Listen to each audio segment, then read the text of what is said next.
ఇస్తారా లేకపోతే third person ఇస్తారా? ఎవరికి ఇచ్చినా ఆ సమన్వయం అనేది మీరు కుదర్చాలి. అంతవరకు కూడా మేము కూడా చాలా సంయమనం పాటిస్తున్నాం. ఎందుకంటే అప్పుడు గారు చెప్తున్నారు, నాయన ఆగండి, రఘువర్ గారు చెప్పారు, తర్వాత శ్రీనివాస్ రెడ్డి గారు చెప్పారు, మీరు సంయమనం పాటించండి, తప్పనిసరిగా న్యాయం జరుగుతుంది. ఇక్కడ శ్రీకాకుళం నియోజకవర్గంలో మళ్ళీ తెలుగుదేశం జెండా మనం ఎగరేస్తాం. అందుకోసం మీరు అందరూ కూడా సంయమనం పాటించండి అని చెప్తున్నారు. కాబట్టి మా ఆగ్రహాన్ని అందరూ అనుసుకొని ఈ రోజు మీరు పార్టీకి విధేయులుగా ఈ రోజు వరకు పనిచేస్తున్నాం. దయచేసి ఈ శ్రీకాకుళం కంచుకోట తెలుగుదేశం పార్టీని దయచేసి పాటు చేయవద్దని నాయకులకు అందరికీ పేరు పేరున నాయకు నమస్కారాలు తెలియజేసుకుంటున్నాను. గత 5-6 రోజులుగా తెలుగుదేశం పార్టీ టికెట్ విషయంలో నెలకొన్నటువంటి సందిగ్ధత మరి నిరంతరం ప్రజల్లో ఉండి ప్రజల మనోభావాలను తెలుసుకొని ప్రజల కష్ట సుఖాలను అర్థం చేసుకొని నేనున్నాను అని చెప్పి ఓదార్పులు ఇచ్చినటువంటి అమ్మ గుండె లక్ష్మీదేవి గారికి కాకుండా మరి గుండె శంకర్ గారికి టికెట్ ఇవ్వడం అనేది ఈ రోజు శ్రీకాకుళం నియోజకవర్గంలో కార్యకర్తలందరి ఆక్రోశానికి గురైందని చెప్పి తెలియజేసుకుంటున్నాను. మరి ఆ రోజు నుంచి ఈ రోజు వరకు ఎన్ని కార్యక్రమాలు ఈ రోజు తెలుగుదేశం పార్టీ నాయకులు కార్యకర్తలు చేస్తున్నారో మనందరం చూస్తున్నాం ప్రతి రోజు కూడా. ఈ సందర్భంగా చంద్రబాబు నాయుడు గారికి, గౌరవ జాతీయ పార్టీ తెలుగుదేశం అధ్యక్షులు చంద్రబాబు నాయుడు గారికి సూటిగా ఒక ప్రశ్న తెలుసుకున్నాను. మీరు ఆ రోజు ఈ వైసీపీ రాక్షస పరిపాలనలో ఈ ధృతరాష్ట్ర దుర్యోధన సమానుడైనటువంటి జగన్మోహన్ రెడ్డి గారి ఈ కౌరవ సభలో మా కుటుంబానికి మాకు అన్యాయం జరిగింది, చాలా నిందలుగా మాట్లాడారు. ఈ గౌరవ సభలో మరి నేను అడుగు పెట్టను, మళ్లీ గౌరవంగా నేను సీఎం గెలిచిన తర్వాతే, ఈ ఆంధ్రప్రదేశ్ రాష్ట్ర సీఎం గా అయిన తర్వాతే మళ్లీ గౌరవ సభగా మార్చి అడుగు పెడతానని ఆ రోజు ఆయన శపథం చేసి బయటికి రావడం జరిగింది. మరి ఆ రోజు మీరు శపథం చేసిన తర్వాత మా కార్యకర్తలందరిలో కూడా, మా నాయకులందరిలో కూడా నూతన ఉత్తేజం వచ్చింది. ఎలాగైనా సరే ఈ రాష్ట్రంలో తెలుగుదేశం పార్టీని గెలిపించాలి, ఈ సైకో ముఖ్యమంత్రిని ఇంటికి పంపించాలని చెప్పి మీరు కంకణం పట్టుకోవడం కోసం మేము కంకణం పట్టుకొని ఆ రోజు నుంచి ఈ రోజు దాకా మేమందరం పోరాడుతున్నాం. రాష్ట్రంలో ప్రతి తెలుగుదేశం పార్టీ కార్యకర్త ప్రాణాలు తగ్గించి రోడ్ల మీదకి వచ్చి ఈ రోజు కష్టపడ్డారు. మీరు సర్వేలు ఇవన్నీ చూసి మేము చాలా సంతోషించి ఆంధ్రప్రదేశ్ రాష్ట్రంలో తెలుగుదేశం పార్టీ స్థాపిస్తారు, మళ్ళీ గౌరవ చంద్రబాబు గారు ముఖ్యమంత్రి అయ్యి మళ్ళీ గౌరవ సభలో అడుగు పెడతారని చెప్పి మేమందరం భావించాం. ఈ రోజు పరిస్థితులు చూస్తుంటే ఎక్కడో లోపం జరుగుతుంది సార్, మీరు కొద్దిగా అర్థం చేసుకోవాలా. మా శ్రీకాకుళం జిల్లాలో, ఉమ్మడి శ్రీకాకుళం జిల్లాలో 10 అసెంబ్లీ స్థానాలకు 8 అసెంబ్లీ స్థానాలు తెలుగుదేశం గెలిచి ఈ రోజు శ్రీకాకుళం జిల్లా ఖ్యాతిని ఇనుమడింపు చేస్తాం అనుకుని మా నాయకులు, ప్రజలందరూ కూడా, కార్యకర్తలందరూ కూడా ఎంతో ఆలోచనతో ఉన్నారు. మరొటువంటి తరుణంలో మీరు తీసుకున్నటువంటి నిర్ణయం అంటే ఒక ఆంధ్రప్రదేశ్ రాష్ట్రాన్ని అంతా మీరు చూడాలా. కొంతమంది వ్యక్తుల ద్వారా మీ సమాచారాన్ని రాబట్టుకోవచ్చు, కానీ ఈ సమాచారం మీకు అందించే విషయంలో చాలా లోపం జరిగింది. మీరు తీసుకున్న నిర్ణయం ఈ రోజు శ్రీకాకుళం నియోజకవర్గ ఓటర్లు, కార్యకర్తలు, నాయకులందరూ కూడా, ప్రజలందరూ కూడా బాధపడుతున్నారు సార్. ఒకసారి ఆలోచించండి. ధర్మాన కృష్ణదాసు, పేరాడ తిలక్ గారు క్యాన్సరింగ్ వైసీపీ క్యాన్సరింగ్ వెళ్ళినప్పుడు ధర్మాన కృష్ణదాస్ గారి మాటలు మేము టీవీలో చూసాం. ఈ రోజు అచ్చెన్నాయుడు గారు ఈ టికెట్ల విషయంలో కొంత తజ్జాబజ్జ అయింది అని, లేకపోతే మనకి చాలా ఈ శ్రీకాకుళం జిల్లాలో మనం గెలవడం చాలా కష్టంగా ఉండేదని ధర్మాన కృష్ణదాస్ గారి మాటలు. ఇవన్నీ మీరు పరిగణనలో తీసుకోవాలి. ఈ రోజు ప్రజల్లో నిరంతరం నిత్యము ఉండి ఉదయాన్ని బయలుదేరితే మళ్ళీ రాత్రికి ఇంటికి చేరినటువంటి దంపతులు. మరి అటువంటి వారికి ఈ రోజు మీరు టికెట్ నిరాకరించడం అనేది మాకు చాలా బాధాకరం. అయితే కొన్ని విషయాల్లో మరి మీరు చెప్పినప్పుడు వారి అబ్బాయిని వాళ్ళు తెచ్చి ఉండకపోవచ్చు, మరి కొన్ని విషయాల్లో కొన్ని పొరపాట్లన్నీ జరిగి ఉండొచ్చు. కానీ ఈ రోజు మా కార్యకర్తల ఆవేదన చూసిన తర్వాత గుండె దంపతుల్లో కూడా మార్పు వచ్చింది. వాళ్ళ అబ్బాయి అమెరికాలో ఉన్న అబ్బాయిని రిజైన్ చేసి ఈ రోజు తీసుకొస్తున్నారు.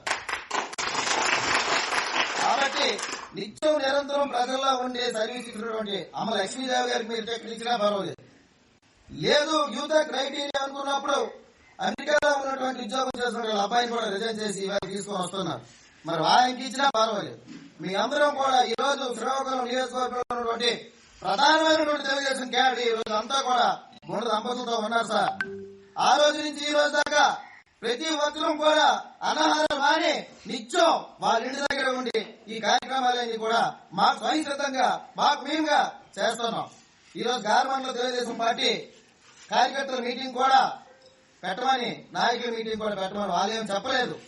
మాకు మేము మండల కమిటీ అంతా ఆలోచించుకొని మరి అమ్మగారు తుది నిర్ణయం దాకా వేచి చూద్దాం. మరి ఈ విషయంలో నిన్నే అబ్జర్వర్ శ్రీనివాసరెడ్డి గారు వచ్చారు. మరి ఇతర దంపతులు కూడా అక్కడ రమ్మని చెప్పారు.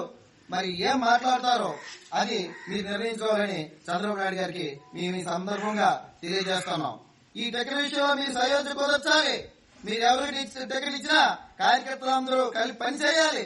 ఆ దిశగా మీరు ముందుకు అడుగు వేసి ఆ ఇద్దరిని సయోధ్య కుదురుతారా, లేకపోతే అమ్మగారికి టికెట్ ఇచ్చి మాకు ముందుకెళ్ళమని చెప్తారా, లేకపోతే అనుకున్నప్పుడు వాళ్ళ అబ్బాయికి ఇస్తారా, లేకపోతే ఇప్పుడే మా బావ జోన్ రాజీవ్ చెప్పినట్లుగా బీజేపీకి ఇస్తారా, జనసేనకి ఇస్తారా, లేకపోతే తరుడు వ్యక్తికి ఇస్తారా? ఎవరికి ఇచ్చినా ఆ సమన్వయం అనేది మీరు కుదర్చాలి.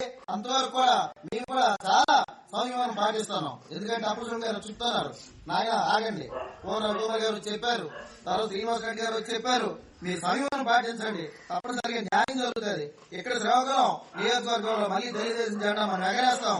అందుకోసం మీరు అందరూ కూడా సంయమనం పాటించండి అని చెప్తున్నారు. కాబట్టి మా ఆగ్రహాన్ని అందరూ అనుకొని ఈ రోజు మీరు పార్టీకి విధేయక ఈ రోజు వరకు పనిచేస్తున్నాం. దయచేసి ఈ శ్రీకాకుళం కంచుకోట తెలుగుదేశం పార్టీని దయచేసి పాటు చేయవద్దని నాయకులకు అందరికీ పేరు పేరున నాయకు నమస్కారాలు తెలియజేసుకుంటున్నాను. గత 5-6 రోజులుగా తెలుగుదేశం పార్టీ టికెట్ విషయంలో నెలకొన్నటువంటి సందిగ్ధత మరి నిరంతరం ప్రజల్లో ఉండి ప్రజల మనోభావాలను తెలుసుకొని ప్రజల కష్ట సుఖాలు అర్థం చేసుకొని నేనున్నాను అని చెప్పి ఓదార్పులు ఇచ్చినటువంటి అమ్మ గుండ లక్ష్మీదేవి గారికి కాకుండా మరి గుండె శంకర్ గారికి టికెట్ ఇవ్వడం అనేది ఈ రోజు శ్రీకాకుళం నియోజకవర్గంలో కార్యకర్తలందరి ఆక్రోశానికి గురైందని చెప్పి తెలియజేసుకుంటున్నా. మరి ఆ రోజు నుంచి ఈ రోజు వరకు ఎన్ని కార్యక్రమాలు ఈ రోజు తెలుగుదేశం పార్టీ నాయకులు కార్యకర్తలు చేస్తున్నారో మనందరం చూస్తున్నాం ప్రతి రోజు కూడా. ఈ సందర్భంగా చంద్రబాబు నాయుడు గారికి, గౌరవ జాతీయ పార్టీ తెలుగుదేశం అధ్యక్షులు చంద్రబాబు నాయుడు గారికి సూటిగా ఒక ప్రశ్న అడగదలుచుకున్నాను. మీరు ఆ రోజు ఈ వైసీపీ రాక్షస పరిపాలనలో ఈ దురదృష్ట దుర్యోధన సమానుడైనటువంటి జగన్మోహన్ రెడ్డి గారి ఈ కౌరవ సభలో మా కుటుంబానికి మాకు అన్యాయం జరిగింది, చాలా నిందలుగా మాట్లాడారు. ఈ గౌరవ సభలో మరి అడుగు పెట్టడం, మళ్లీ గౌరవంగా నేను సీఎం గెలిచిన తర్వాతే, ఈ ఆంధ్రప్రదేశ్ రాష్ట్ర సీఎం గా అయిన తర్వాతే మళ్ళీ గౌరవ సభగా మార్చి అడుగు పెడతానని ఆ రోజు ఆయన శపథం చేసి బయటికి రావడం జరిగింది. మరి ఆ రోజు మీరు శపథం చేసిన తర్వాత మా కార్యకర్తలందరిలో కూడా, మా నాయకులందరిలో కూడా నూతన ఉత్తేజం వచ్చింది. ఎలాగైనా సరే ఈ రాష్ట్రంలో తెలుగుదేశం పార్టీని గెలిపించాలి, ఈ సైకో ముఖ్యమంత్రిని ఇంటికి పంపించాలని చెప్పి మీరు కంకణం కట్టుకోవడం కాదు సార్, మేము కంకణం కట్టుకొని ఆ రోజు నుంచి ఈ రోజు దాకా మేమందరం పోరాడుతున్నాం. రాష్ట్రంలో ప్రతి తెలుగుదేశం పార్టీ కార్యకర్త ప్రాణాలు తగ్గించి రోడ్ల మీదకి వచ్చి ఈ రోజు కష్టపడ్డారు. మీరు సర్వేలు ఇవన్నీ చూసి మేము చాలా సంతోషించి ఈవేళ ఆంధ్రప్రదేశ్ రాష్ట్రంలో తెలుగుదేశం పార్టీ స్థాపిస్తారు, మళ్ళీ గౌరవ చంద్రబాబు గారు ముఖ్యమంత్రి అయ్యి మళ్ళీ గౌరవ సభలో అడుగు పెడతారని చెప్పి మేమందరం భావించాం. ఈ రోజు పరిస్థితులు చూస్తుంటే ఎక్కడో లోపం జరుగుతుంది సార్, మీరు కొద్దిగా అర్థం చేసుకోవాలా. మా శ్రీకాకుళం జిల్లాలో, ఉమ్మడి శ్రీకాకుళం జిల్లాలో 10 అసెంబ్లీ స్థానాలకు 8 అసెంబ్లీ స్థానాలు తెలుగుదేశం గెలిచి ఈ రోజు శ్రీకాకుళం జిల్లా ఖ్యాతిని ఇనుమడింపు చేస్తాం అనుకుని మా నాయకులు, ప్రజలందరూ కూడా, కార్యకర్తలందరూ కూడా ఎంతో ఆలోచనతో ఉన్నారు.